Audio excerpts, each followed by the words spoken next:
Good morning still, everyone. Lovely to see you. Hope you're enjoying the conference today and getting something out of it. So today's topic is focused on strategies for improving outcomes for disadvantaged students. And in terms of the crowd we've got for today's presentation, my name's Richard.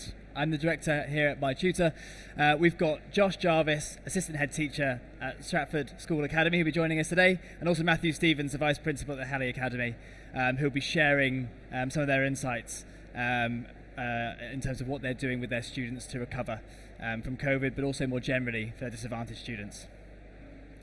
So in terms of the agenda, we'll start off with a quick 3-minute introduction to MyTutor and some general tips on tuition that we've taken from this year.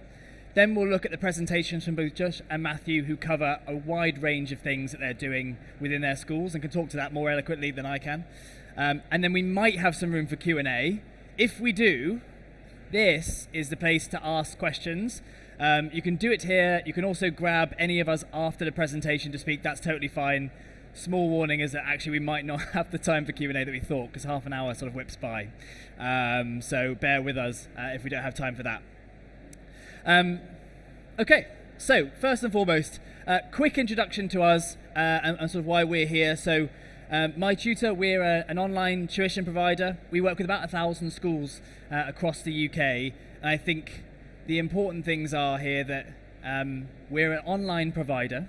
So that means that you get access to the right tutor regardless of your location. We're not sort of strapped by... London's obviously got some great tutors around, but broadly across the country that's not always the case, and why we exist in that way. But also, it means that sessions fit really neatly with timetables. We don't have to have people coming in. They can be sat there in an IT room at the end of the day, ready to go.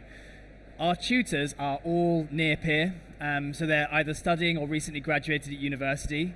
The point is they're supposed to complement what goes on in the classroom. No one can really replace what teachers do, but they can complement the work that's going on in there, reinforce things and help with exam technique. And the last thing is that every session's recorded, which is a bonus feature. No student really enjoys it until they have to prepare for exams, and then they love being able to go back and actually watch those sessions again and again. But that's a little bit about us, and we've done a lot this year with the National Tutoring Programme and all sorts of things like that. So just before we get into, I think the last thing that, oh yeah, here we go. So next part is around like how people use us. So we support Key Stage 3 to 5, so we're not yet primary, and things are funded through Schools Led or the National Tutoring Programme and a few different routes like that. Currently what we're focusing on are helping people get ready for GCSEs, giving them a bit of a head start for the summer, and preparing them for September, and that's right across all different year groups. And there's lots of stuff I could talk about, impact and things like that, but I think that's for another time. Just 3 top tips for us before we jump into hearing what Josh and Mathieu have to say about what they're going on in their schools. Every school will do things differently with tuition, and regardless of what you choose to do, whether it's with your own teachers or anything else, we found that these 3 principles are really, really important. So the first one is providing QLA and curriculum information. Where you do something like tuition, really tying it, if you're using an external partner, tying it to what's going on in school, that rich information you have as teachers is really important. It connects tuition with the everyday stuff that's going on in school. Second of all, and you'll know this, the more engaged an SLT team is, the better a program ends up being. So make sure that that's a thing. And also really select those students carefully. You might think that all of these students need support in tuition, but you'll also know actually which ones will really adapt to it, which ones will really thrive with it, and which ones won't. Anyway, I could chew you up about this all day, but I won't. And actually crack on with bringing on our first teacher. So, Josh Jarvis, you have the floor.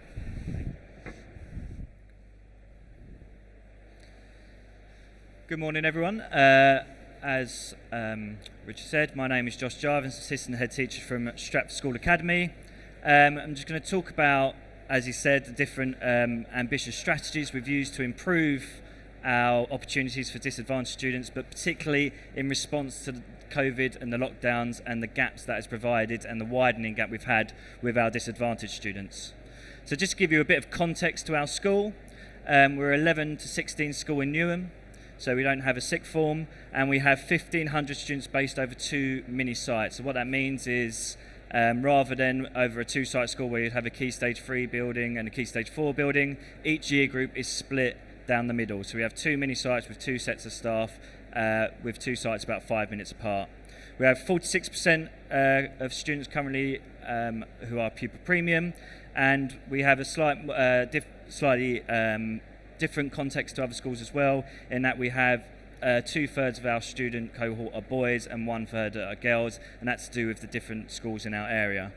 And what happened with our school in COVID, so we did the remote teaching during lockdowns, as lots of schools did live teaching sessions, and since we've come back we've had 93.2% attendance, with 92.2% attendance for our free school meal students, which I think is a really important thing to highlight when we go into the different strategies we're talking about.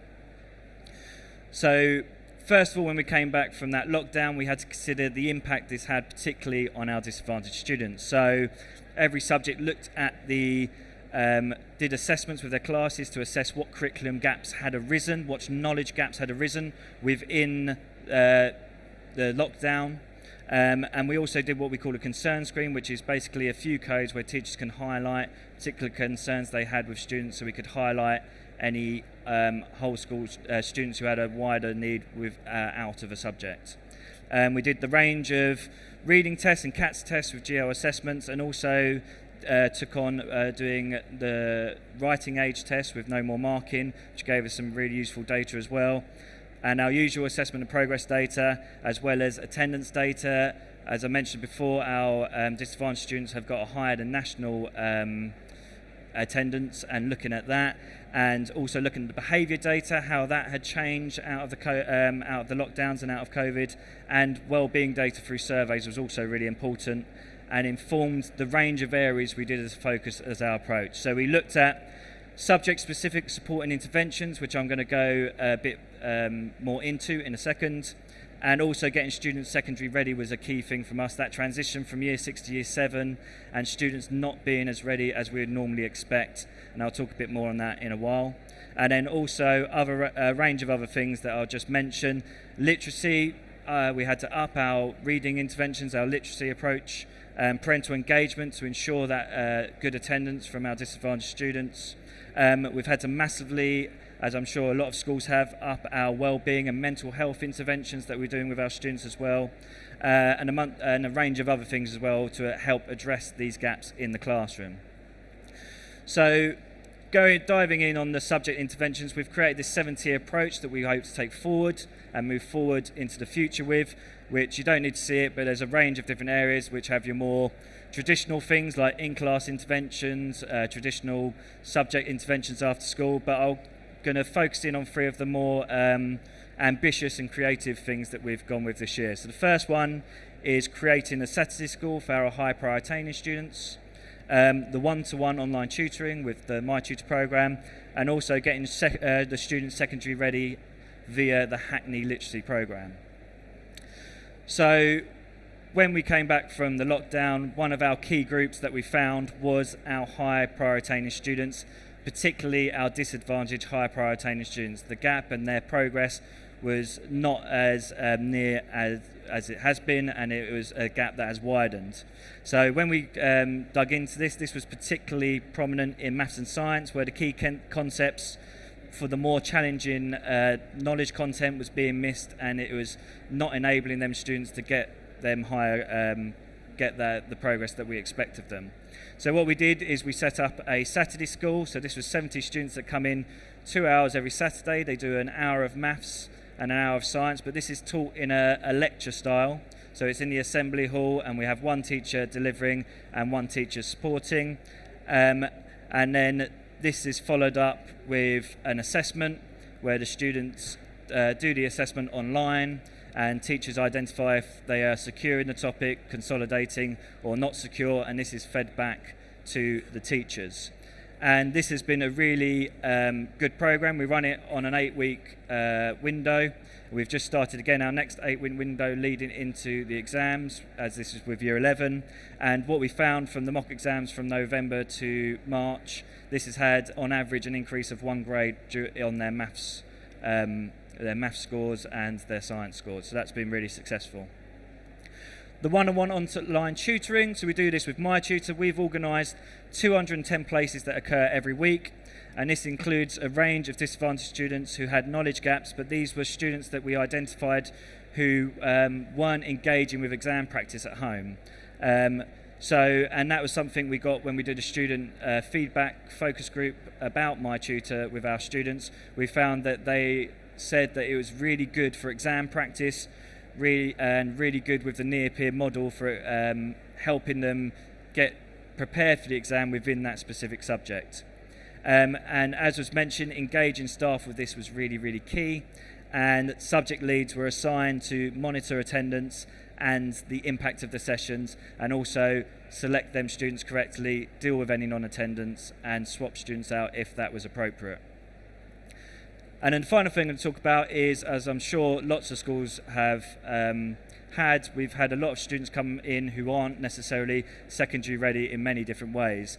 And one of the things we've had is their literacy levels not meaning they cannot access the curriculum as a whole. So what we did is, taking all that data that I mentioned earlier, we selected 24 students, which represents about 8% of our Year 7 cohort, and put them into the Hackney Literacy programme, withdrawing them from their practical subjects. So it's a short-term programme to get them up to the right literacy level so they can access the full curriculum.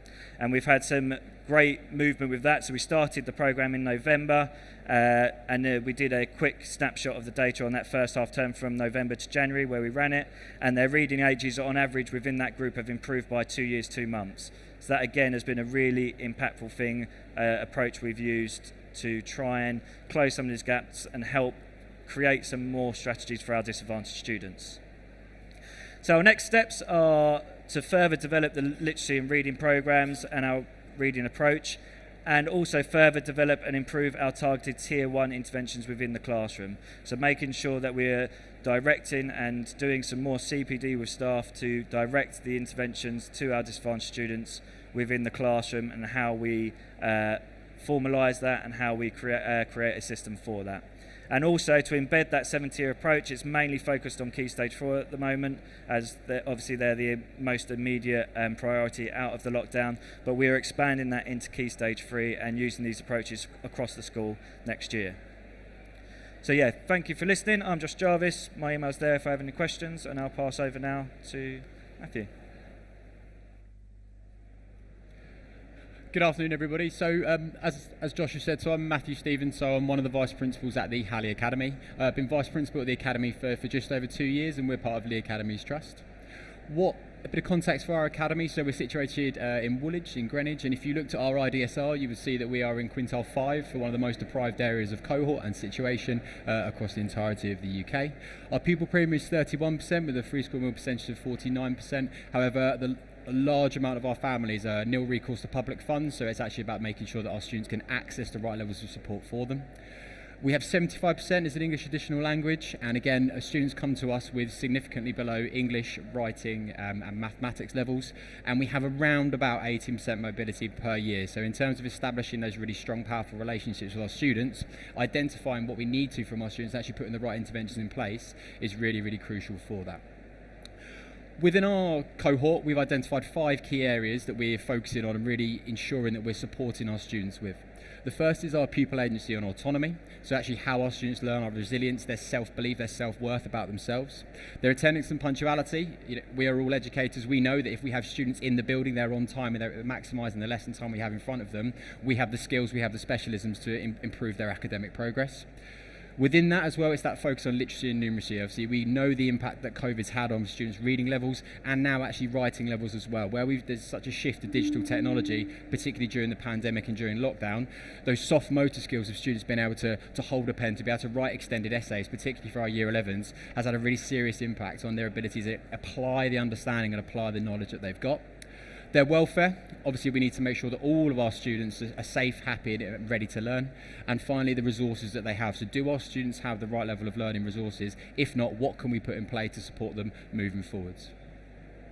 Within those 5 pillars, we've distilled them down into these key areas of our student strategy moving forwards. We want to ensure that we have, across our academy, due to the high percentage of students with free school meals and with pupil premium, that we have a universal culture of where students are expected to strive for success regardless of circumstance. If you look out of our academy windows, you can see places like Canary Wharf, you can see those real affluent areas of London.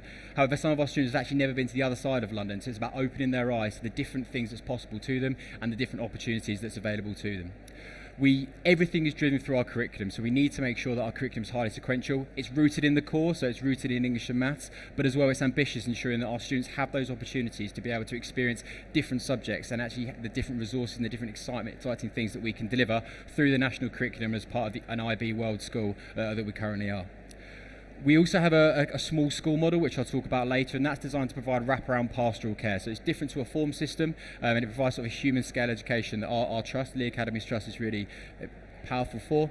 And as well, it's about, again, talking about the enrichment, cross-curricular and cultural programs. We're fantastic in the fact that we speak 72 different languages at our academy, and actually it's about making sure that every single one of those students' voices is heard, that they can take those parts of their culture into our academy and actually celebrate that and be really sort of a powerful motivation for those students to improve moving forwards. Within our approach, we've taken a lot of our work from the EEF, and I can't focus enough and I cannot showcase enough the work the EEF has done in terms of their pupil preview guidance, their teacher and learning toolkit, and a variety of different case studies that they've done. Within that, there are three pillars. You've got the high quality teaching, you've got targeted academic support and wider strategies. And what we've done as an academy is look to provide a different range of interventions, a different range of strategies across all of those areas. The 9 that you've got there is just a snapshot, but what I would like to do now is just give a spotlight onto 3 particular strategies that we're really proud of, that we think has the biggest impact on our students, and actually is about making sure that our students leave us with the right outcomes to succeed, but we're also making sure that we're creating students that are fit for the 21st century world, and actually making sure that the lessons and the things that we're teaching our students actually gives them the opportunity to apply for jobs, to be successful in jobs that we don't even know have been created yet, and I'm sure you can see many of those here today. So the first thing that we do is every single student that comes to us is given a Chromebook. So this is a one-to-one device, and that's a loan device that's with them through the entirety of their academic year. We use our pupil premium funding for this, and we also work in partnership with our trust to ensure that every student has this device. Within that, every single student has got access to the full suite of Google Education programs, so Google Docs, Google Slides, as well as a Google Classroom. What this isn't, in terms of our use of educational technology, is this is not a bolt-on, this is not a fad. Every single physical classroom has a virtual classroom assigned to it, and we expect all of our teachers, all of our staff, to load all resources in the morning of that lesson so students can do some pre-reading or access it afterwards. Particularly for our Year 11s and our Year 13s, and the nature of the curriculums, the nature of the assessments that they've got to do, a large proportion of that is the recall of knowledge and the recall of skills. We need to give our students the ability, linking it to the resource, and linking it to that autonomy, to be able to access that at any particular point.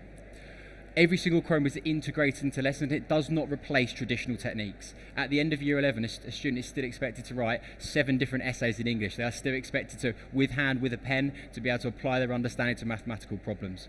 What we do with technology is we ensure that our students have the different forms and the different abilities to access that information to then apply it to the range of assessments that they've got. With all of our staff, we've ensured that they've Google Level 1 educators, and that's not just teaching staff, but that's all support staff as well. And we've given dedicated CPD time for all of our staff to have that, because actually if we can upskill our staff, they have the ability to apply that understanding to really shape the futures of our learners. And again, we've tried to create a really strong link with home as part of the Google Guardian program. If you're not aware of what Google Guardian is, in essence, families are invited to sign up to that program, and through Google Classroom, they're able to get an email daily or weekly, which provides to them the different work, the different assignments, the different resources that have been set for their child.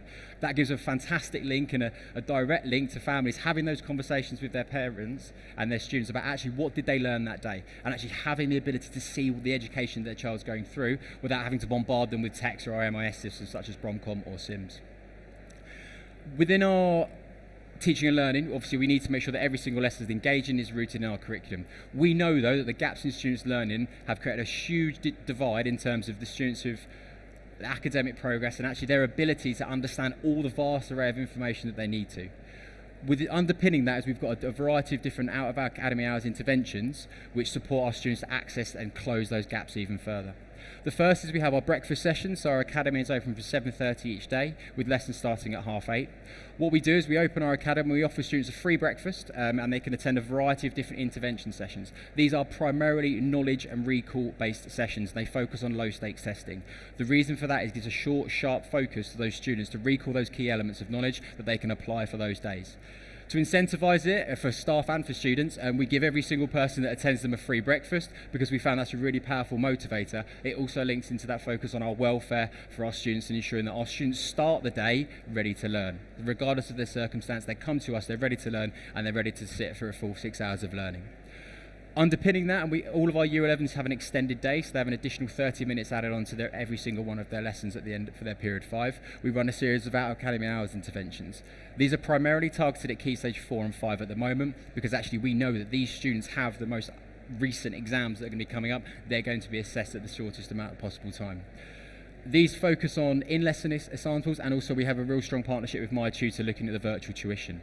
We found that with our virtual tuition, which on average has added about a 1.6 grade improvement to those students that sit it, that actually, because it's a different form of intervention, they're talking to a peer, they actually have the ability to connect to them on a personal level. We found that actually for our 16 to 19 tuition fund students, so our students resitting English and Maths, this has provided a really fantastic link in terms of improving their aspirations to look at universities, to actually talk to a university student, which, as I've touched upon, probably many of them don't actually know.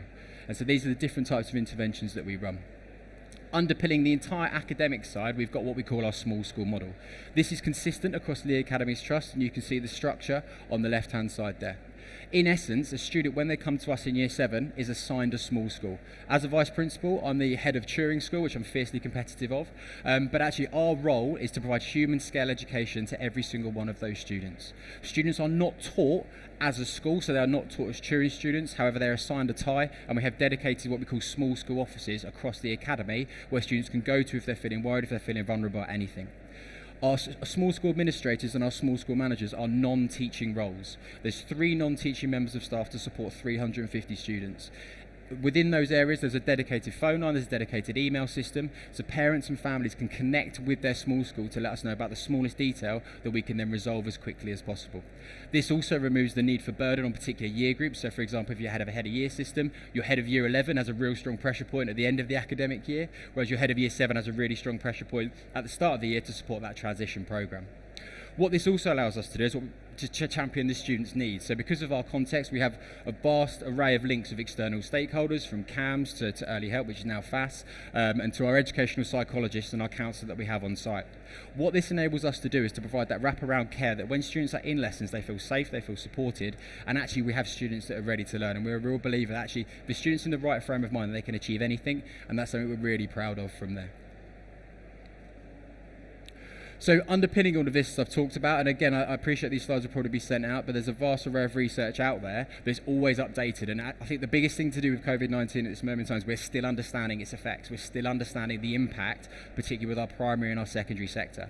This research is continually updating, so I'd urge you as much as possible to really underpin what you're doing within that research-driven approach, because actually we don't have as much time as we would want to put the impact and to put the things that we need to in place. So actually the more information that we've got, the bigger impact that we can have from there.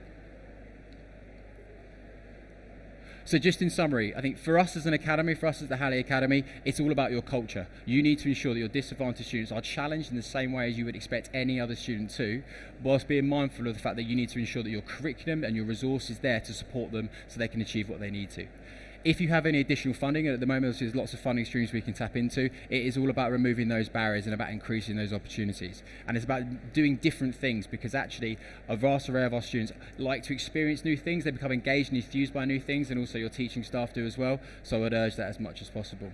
And I can't sort of sing the praise enough of reducing the scale of the pastoral support, and obviously about making sure it's research based as well. So thank you so much for listening. I really appreciate the time. My email's on there if you want to get in contact with me, but I appreciate that's on the slides. And I think now we're just in time for questions. Very good. So thanks very much to both of you. We've actually got 5 minutes to drop a couple of questions. If you've got any, you can put them in here, or we can also grab them at the end. But I've got a few that are sat in the Slido at the moment. So actually, while this is on, we'll just get the emails up there, so that if you do want to email anyone about anything, you've got those there. So, thanks very much to both of you for that. That was really, really useful, and thanks for coming along and sharing some of your bits and pieces there. One of the first questions that we had actually was for you, Josh, which is around the Saturday school. Yeah. And the question was, how did you get students bought into it? Because I think lots of people have very varying degrees of success of engagement on a Saturday school.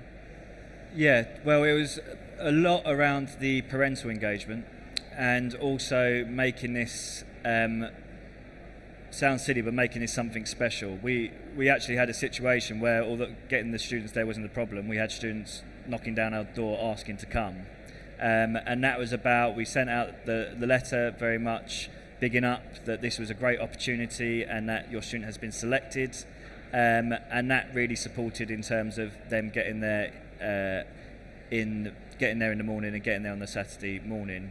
It was always followed up with text and all the admin kind of practical things that you would do with that. But it was we have a very supportive parent body in terms of around exams and that kind of thing. So that it was engaging with them parents that really drove the students coming in, but also the students saying the reason we're doing this because we want you to get the top grades. That really was a message that resonated with the students and made them want to come in and take that opportunity. It's really good. Matthew, you spoke quite, I think, passionately about small school model and the benefits of that. You know, what would you say is the most powerful thing that having a small school model can bring to a school? I think for us, the small school model is there that students know where to go to if they need support, and actually we create a family within our academy. I think you can't look past the fact that some students are quite nervous about exposing themselves to risk or exposing themselves to things that they find uncomfortable. And for many of our students coming back from the pandemic, learning is uncomfortable. Many of our lessons are designed to be uncomfortable. So actually what the small school model does is it underpins that when students come into the academy, they know who they can speak to if they need to. It's actually there's somebody there that is checking on them and making sure that they are okay, and actually noticing sort of the soft triggers and actually being able to identify, sort of adjust and implement strategies and support before bigger triggers happen. So I think that's one thing we're really keen on supporting. Perfect, thank you. Back to you, Josh, actually on the literacy intervention stuff. So obviously, first of all, some really nice outcomes, like really powerful to see that the reading age improve so quickly. So first of all, sort of what's making that such a success? And second of all, how do you think about where you place this? So bringing students out of something to go into a literacy intervention, because obviously that's a trade-off, isn't it? Yeah. So, how do so you make that there call? was quite a, we really had to think hard, and there was quite a debate around the benefits of this, and we kind of come to the conclusion that if the students aren't going to get up, if we don't do something about this, then they're not going to be able to access any of their lessons. So that was the kind of rationale behind withdrawing them from practical subjects. We also emphasised with the students that they could still access a lot of this in our extracurricular activities, that they could do this after school. And the success of the programme, I think, is one, we've got the programme is very good and it's proven to not be successful in our school, but a lot of schools. But two, we've got a teacher who's really bought into it and also brought it into the school and got the school to buy into it, in terms of she's delivered CPD to the rest of the school and some of the techniques she's using. And I think that is where the impact is having. It's not just these students get taken out and they do something and that's it. It's very planned, it's very structured through the Hackney Literacy programme, but also it's been embedded for them students within all of their lessons, so them teachers know that they're learning this in the Hackney Literacy programme, and they continue to embed them literacy approaches within all the lessons that they have as well. So I think that's why it's had such a big impact. And obviously, like we say, the trade-off is there, but it is a short-term thing as well. It's not seen as a long-term adjustment. Once students have graduated from the Hackney Literacy programme, then they will return to all their curriculum. Fair enough. Very clear. Well, thanks very much to both of you for joining today, and thanks everyone for their questions you put in. Hope you enjoy the rest of your day. If you've got any questions for Josh, Matthew or I, please feel free just to whip us an email, catch us afterwards, or drop by the MyTutor stand and you'd be welcome to have a chat. But otherwise, enjoy the rest of the day and I hope that you get something out of it. Thanks very much, everyone.